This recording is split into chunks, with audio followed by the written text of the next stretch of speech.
This episode of SmackDown had it all. It had it all. Absolutely. This is legitimately one of the best episodes of SmackDown probably ever produced. Every match mattered. Angles did pretty well. Yes, there's still some criticisms. Nothing was perfect, but everything at least built to something else. And it leads to more questions down the line. So that's a good thing. All right. No news and notes to start. So we're going to get right into SmackDown. The Women's Tag Team Championship match. Liv Morgan and Tegan Nox versus Damage Control. Of course, everybody was confused why Liv Morgan and Tegan Nox even get a title shot after winning only one match. And now since they've lost, it's been kind of like, hey, now what? But the match was interesting at the very least. There was a double team move from Damage Control, the double powerbomb in the corner. The sunset flip powerbomb by Liv Morgan to Dakota Kai was very interesting too. The finish, the final stretch, with Bayley getting involved and then Tegan Nox taking her out and then getting kicked in the back of the head by a mysterious figure who was then carried off. Then that led to the big finish with Io hitting the moonsault on Tegan Nox and pinning her. This was... I hesitate to say solid because it wasn't really solid. It was okay. Let's put it like that. I think that's the best way to put it, is okay. The hooded figure, they left us in the lurch for like an hour to figure out who it was. And so many people was throwing out ideas. Chelsea Green, Deonna Purrazzo. It was so many people that was being thrown out. And then in the middle of Ricochet versus Gunter, it was just kind of like, oh yeah, we found out it was Zaya Lee. Back to the match. And I was just kind of like, wait a minute. You just gonna... For starters, we're not gonna milk this thing even a little bit longer than that. Secondly, Zaya Lee. Zaya Lee. So then I saw on Twitter that they revealed her on Twitter. She was carried out by security and Adam Pearce marched over because he's very serious. When you see Adam Pearce is serious business now. And he removed the hood to see that it was Zaya Lee. So there's a lot of ways to take this. I got the feeling that most people were extremely disappointed because they were believing it was going to be a return or a debut or something like that. And they were trying to look at the body and say, hey, look, the body type doesn't fit Chelsea Green. Chelsea Green's kind of skinny. This chick was a little heavy in the bottom. And nobody thought it was Zaya Lee, mainly because the body type wasn't Zaya Lee's body type, which tells me that this might be some kind of swerve. But that it was Zaya Lee. The other part of me, though, is I think a little bit more rational. And I think the rational part of me says this is great. Because instead of doing something cheap, like returning somebody, especially a Deonna Purrazzo or a Chelsea Green, and throwing them into this stable that already really doesn't work out, they decided to do something with one of the people they already had signed. So I'm not going to attack them for doing something with somebody they already had signed rather than trying to force somebody else into the role. All right. So Zaya Lee is going to get a spot. Finally. I thought she might have had a spot wrestling Emma. Remember, she had that backstage thing with Emma. But apparently they dropped that. So they haven't gone back to it. And matter of fact, haven't even mentioned it. And I don't think, was Emma on TV last week? Because she wasn't on TV this week. But put in Zaya Lee in the group as somebody who also struggles with English. I'm perfectly fine with this. All right. She could be the solo Sikoa of Damage Control, And I think she actually fits the ethos of Damage Control. The whole thing about Damage Control is that they were underutilized, overlooked. And now they were kind of out for revenge of people who kind of fit Damage Control. I mean, I know that Io and Dakota were fired, but they were not Io. Io was not fired. She was just not called up. But to have Zaya Lee, who was called up but was languishing for months and months despite all the false starts, it's a good thing to be for her to be frustrated and for her to decide to take it out on Tegan Knox and Liv Morgan. This is fine. You know, I'm not going to attack them for utilizing somebody that they've already signed. WWE and AEW had the exact same problem, where instead of looking at their roster that they spent a meticulous amount of time making as deep as possible, then decided never to use anybody that they signed. WWE finally breaking the mold and saying, you know, we got 50 goddamn women signed. Let's actually use one of them and just using somebody that they had signed rather than bringing in somebody. I think that's good. And then it opens up spots for somebody else to come in and do something else. Now we put Zaya Lee with Damage Control. Hopefully that's the direction we're going in. And it's a 4-person team. I would think, of course, we would have asked the question why they didn't do it sooner. Maybe do it for, I don't know, War Games, you know, which was like literally last month. But I'm okay with it. You know, I'm okay with them expanding Damage. It's not going to make Damage Control any better. But the hopes is that you can mix things up. And things can be a little bit different. And it won't just be Bayley wrestling the singles matches and Dakota and Io wrestling tag matches. They can actually do different things. All right. So we got a vignette for Gunter, which played Swan Lake by, what was it? Choskiowski or something like that. It's Russian. But it was about passion, respect. He called the Intercontinental Championship the Grand Prix of the sport. Said he was going to smash Ricochet's body and break his spirit. Of course, the Swan Lake. I noticed that song because it reminds me so much of like British professional wrestler Cara Noir, who uses this for his theme song. As far as I know, last time I watched even a bit of Progress, he wasn't doing the Cara Noir gimmick anymore. So they're doing this storyline where he kind of had to surrender his character. So now he's wrestling under his real name. And I'm just like, oh my God, this guy's utterly boring. He's just utterly just a British guy. Like, fuck. I mean, just so, it tells you how important a gimmick and presentation is. You know, same guy, exact same guy. Very different under the Cara Noir gimmick versus without it. You know, even though stylistically he's about the same. About the same. You know, this is a little bit more mystique. He never, I don't think he ever really talked as Cara Noir. I know I'm going off in the weeds, but that's really what I was thinking about when the Gunter vignette was playing, because that song was playing. I had pretty much associated that song with that character. And I was like, it fits Gunter, of course. Like, classical music fits Imperium perfectly. So I like that. I don't know why they just didn't use his original theme. I don't know. Like, why not just use his original theme for his vignettes? There's also a vignette for Ricochet, who says that he told everybody so, that he was going to win the World Cup. And he did. He said he never gives up because he's going to do what he does best, which is flip. And in this instance, he's going to flip the odds in his favor. And you can bet on Gunter, but he's going to bet on himself. And then they went out there and had a tremendous contest. Gunter, Ricochet really blew the roof off the joint. They gave the match a lot of time by putting it on second, which, you know, can be criticized as maybe you shouldn't have put it on second. Maybe you should have put it on last. But but considering what they closed with, it going on second wasn't that big of a deal.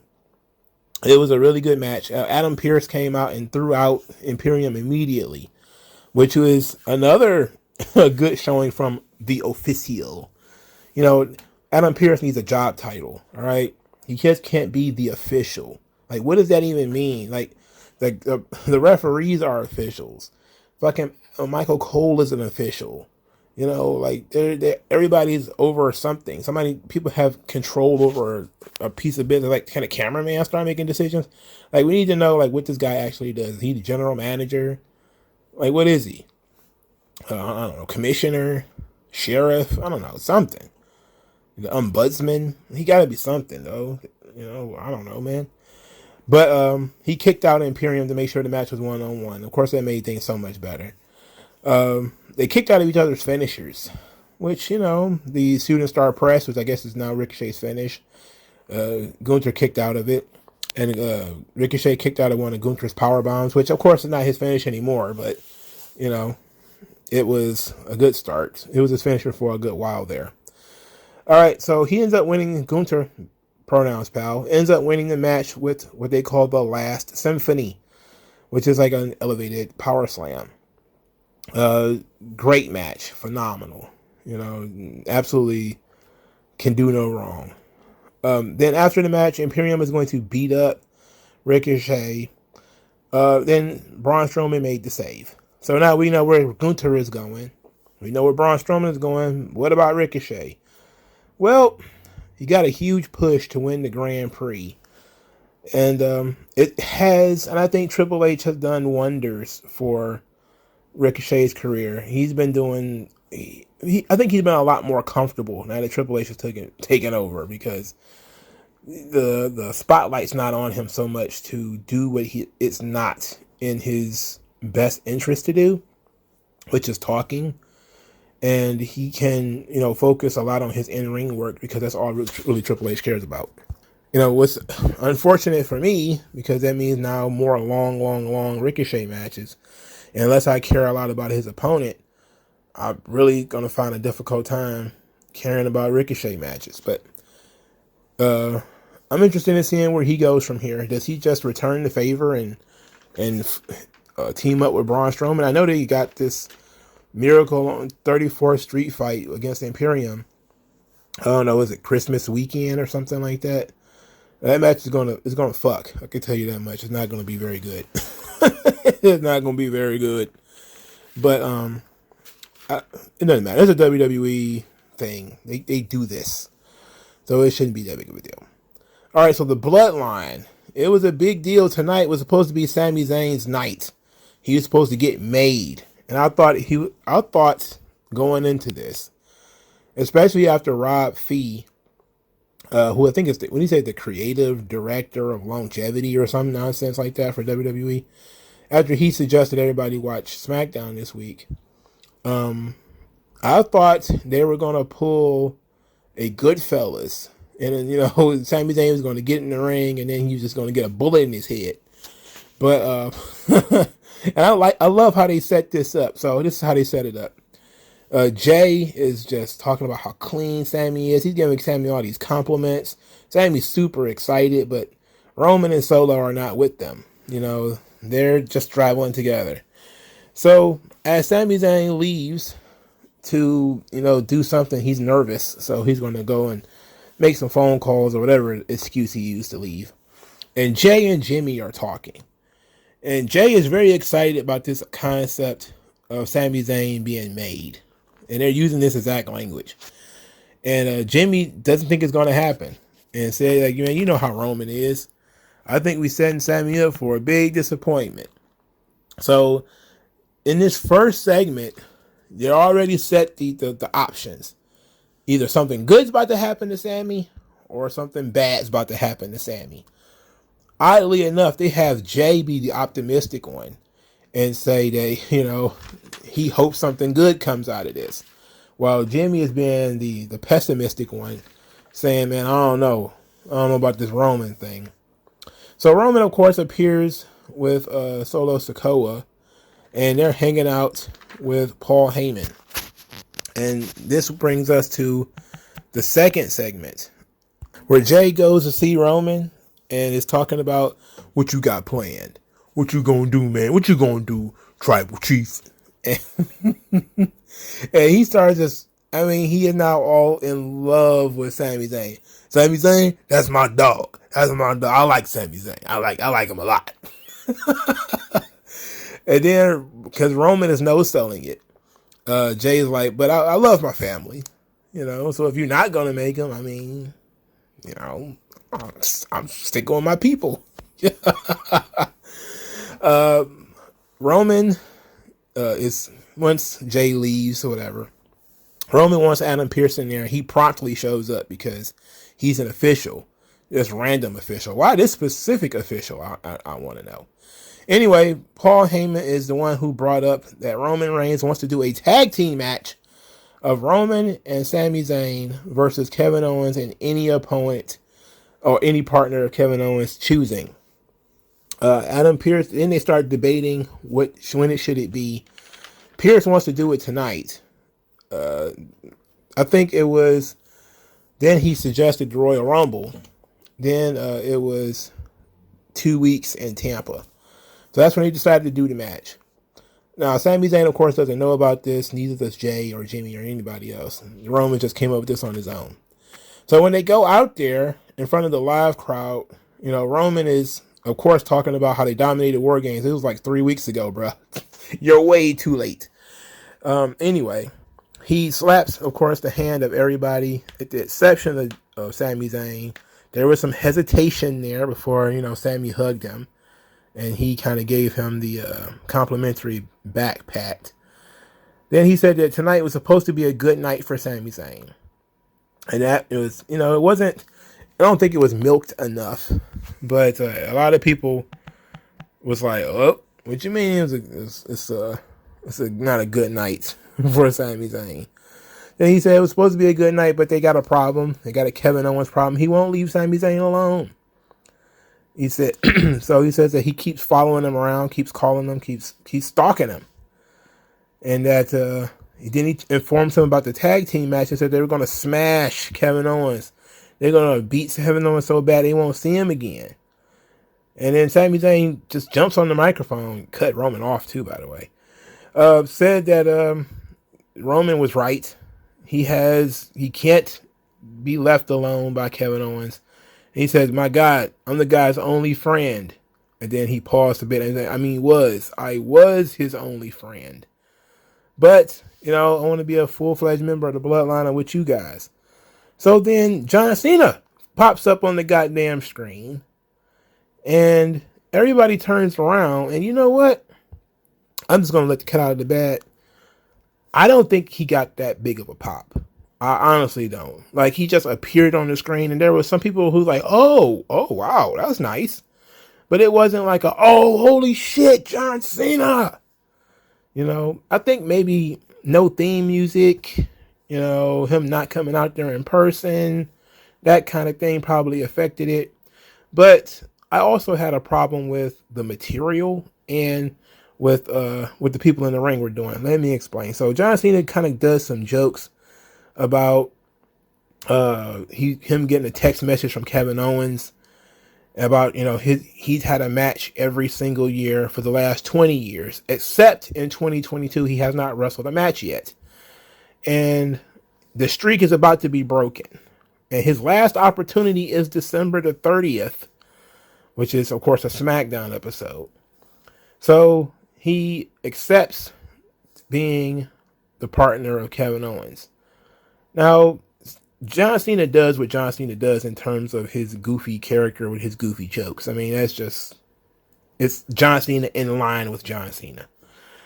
The issue I had primarily was with Roman, because he's in the ring staring at the screen, and he got kind of a cocksure grin on his face, but Sami Zayn is actually selling it. He's kind of frowning and, playing with his facial hair. And I know that, Sami Zayn is supposed to be the nervous, anxious guy of the group.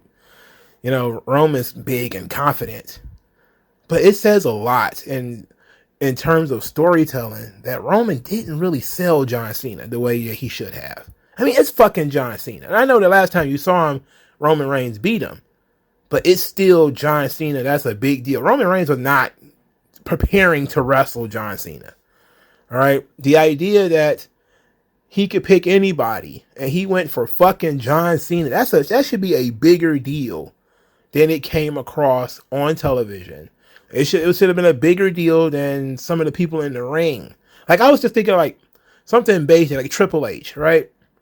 Imagine how Triple H would have sold that, or The Rock, or somebody like that. They really would have sold it. Facial expressions, body language, yelling, no, you can't pick him, no, anybody but him, no. And Roman's just kind of standing there like, okay, it's John Cena, so what? And it's kind of like, what the fuck? Like, you supposed to sell this thing. I know you don't have to put over John Cena. He is John Cena, but come on. You're just standing there like you knew it was going to be John Cena the whole time. which is what the character is not supposed to know. You know, like that aggravated me for about 5 or 10 minutes. I'm not gonna lie. I was looking at that like, I don't know, man. I preferred the way Triple H used to sell things that he didn't expect to happen. You know, that's when he started, he would grab somebody, grab a referee, or he'd grab Earl Hebner or something and be like, no, what are you doing? What is going on here? And that would be fun, and it would make it bigger because now the crowd sees that it's agitating this guy, and it's a big deal. But Roman, he's just so sure of himself, and it's just kind of like, this should have been something that would have rattled him. I think, this, because John Cena is a legitimate threat. So it should have rattled him a bit. It's just me. I don't know, some people might disagree, but I thought it was odd, But I still love the John Cena reveal, though. Thought it was phenomenal. Cena and Kevin Owens as tag team partners. Okay, cool. An episode of Smackdown is going to be huge. Fox is, if you're USA, yeah, I think they get John Cena first, but you're looking at this thing where you're like, man, they're getting a John Cena match. We're just getting an appearance, like it's kind of fucked, don't you think? Like, what about us? They're doing a lot for Fox too. I mean, they're trying to really tighten up that relationship, but I love it. I think it's great. And I think this is where we're finally going to get the angle of what they're going to do with Sami Zayn. They're finally going to clear up that angle on this episode because it'll still be, I think, 3 or 4 weeks away from the Royal Rumble. So do they kill Sami Zayn on this episode? Because they clearly can't win. So Sami's going to have to lose. So does Roman blame Sami Zayn for him losing? And then Sami Zayn has to try to make it up. How are they going to do it? Like, that's very interesting. And they got 2 weeks to figure it out. This is one positive thing about Triple H's regime, is that they set up a match 2 weeks in advance. So now you have next week to prepare and put it over and build storylines. And then the following week, you actually get the match. So that's good. That's something I would beg Vince to do. Like, for Christ's sake, set up a match for a week from now or 2 weeks from now or at some point, instead of just doing random matches, and especially random rematches. That shit was awful. So I'm okay with it from that perspective. I just want to see how it ties into the Royal Rumble and how it ties into the Bloodline story. All right, now speaking of stories, LA Knight. LA Knight is frustrated over Bray Wyatt's lying. Yeah, he's lying. Yeah, about not attacking him. Bray Wyatt said it wasn't him. He said all Bray Wyatt has done since he came back is dress dumb, say gobbledygook that makes no sense, and and play with puppets. So he said he wants to fight. Then he had a Ric Flair conniption. I was yeah.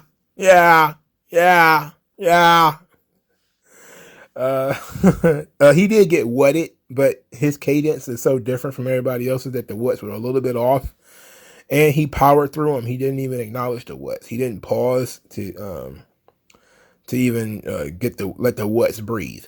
So Bray Wyatt did his own little impersonation of the wutts, which of course countered LA Knight's impersonation of Bray Wyatt's voice, which was funny as hell.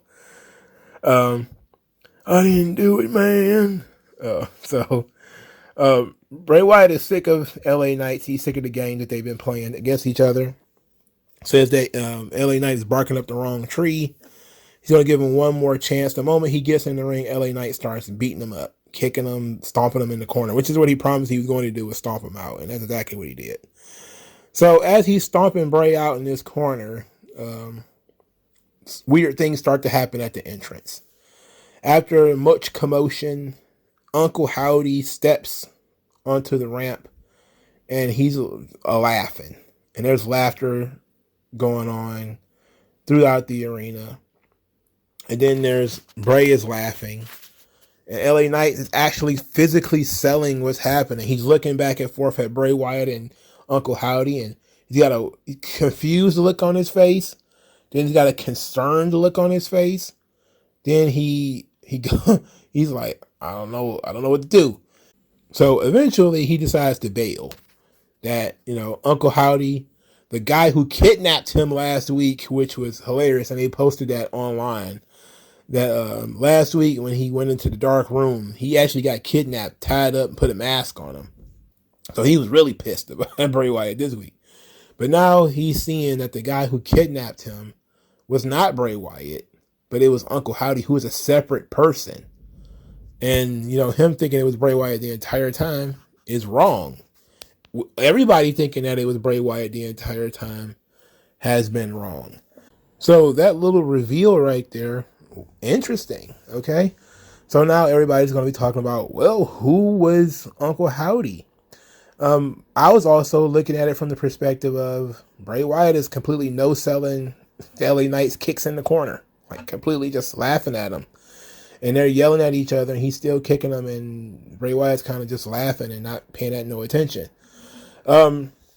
Okay, whatever. So now we got Uncle Howdy as a physical entity, which is what some people wanted, what some people didn't want. So, when it comes to these puppets and characters or whatever, not everybody wants them to have physical forms. Most people want them to be figments of Bray Wyatt's imagination, because that's better part of the story, that he has different personalities. So now they're saying that Uncle Howdy's a different person. Now it's hard to tell who could it be from the camera angles and the presentation. That was a great shot. It was I think a flat shot from with the camera where you could see Bray Wyatt in the corner and Uncle Howdy in the back. And you could see Bray laughing and Uncle Howdy laughing at almost the same time. And then Bray turns around and stares at the entrance, and Uncle Howdy's still laughing. So, LA Knight bails because he doesn't want anything to do with this crap, which, he has every right to feel that way. All right. So LA Knight, as usual, was very good. He was tremendous. He's really getting over, and I'm glad they're using Bray Wyatt for this. And to be quite honest, with a different opponent, this might actually be a little bit flat. But because the opponent is LA Knight, and he is so charismatic, he is working really hard to get this over. And he's working really hard by not working that hard at all, really. But it's really working. And I like this. Now, the Bray Wyatt stuff is always going to be something that is knows the true relationship or the true thoughts of Bray Wyatt. That's always kind of how that character came across to me. Now to give it physical form is a little weird. Now, as far as people that it could possibly be, it could be anybody, my first guess was that it was Bo Dallas, because it seemed to be somebody who's smaller than Bray, but actually not that big at all. So I just thought, okay, is it Bo Dallas? Some people think it's Dutch, but Dutch is bigger than Bray. Dutch is huge, as a matter of fact. So if it was Dutch, it had to be somebody bigger than that.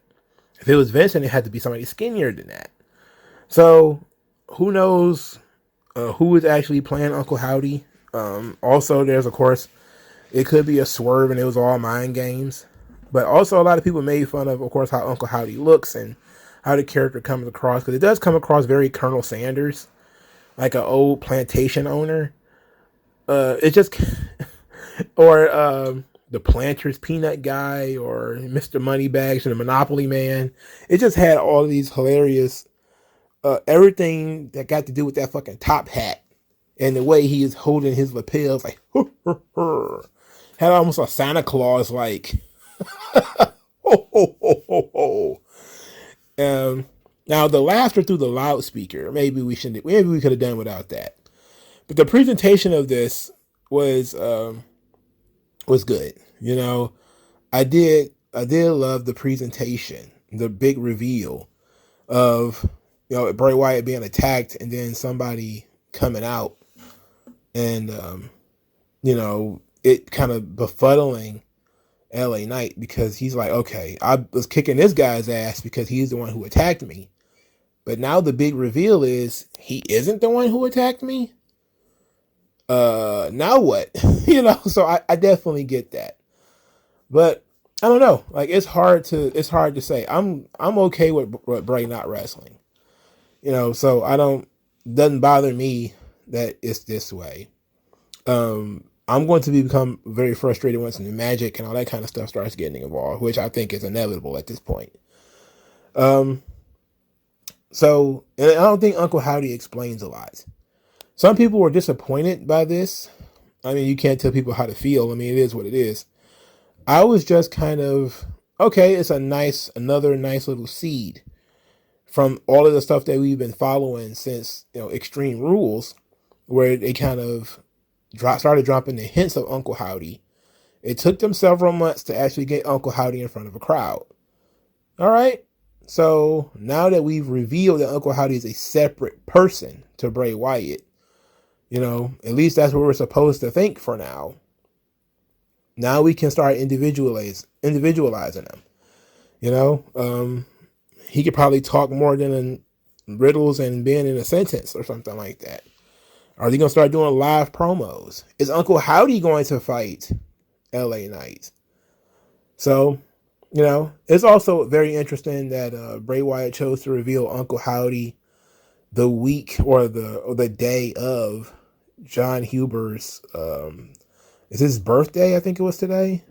And he chose today to be the day to unveil Uncle Howdy. So there's a lot of newsworthy stuff on this show. And I think a lot of it is good fuel for the future. The only problem I had with it is I think some of the stuff was so much on the show that some of the stuff stepped on something else. And then there was also the lackluster sort of reveal of Zaya Lee. And some people thought it was lackluster that Uncle Howdy was a separate person, or even, all of the laughing and that kind of stuff. People thought that was kind of, and John Cena was kind of, I think for some people he was kind of expected. For me, I'm saying you have a noteworthy show where 3 big things happen. A great Intercontinental Championship match.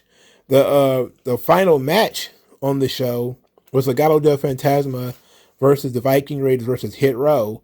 Triple threat tag team match, number 1 contenders for the tag team titles.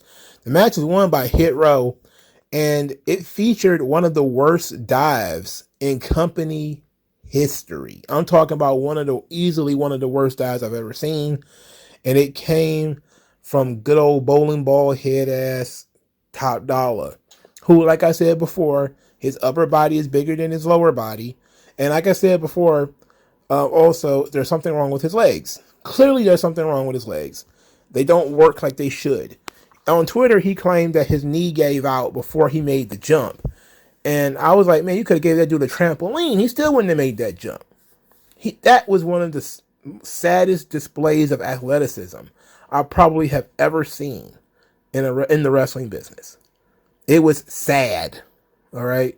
And his gear looks like shit. It's green and gray. Like, that's not green and gray. Why? Why would you ever?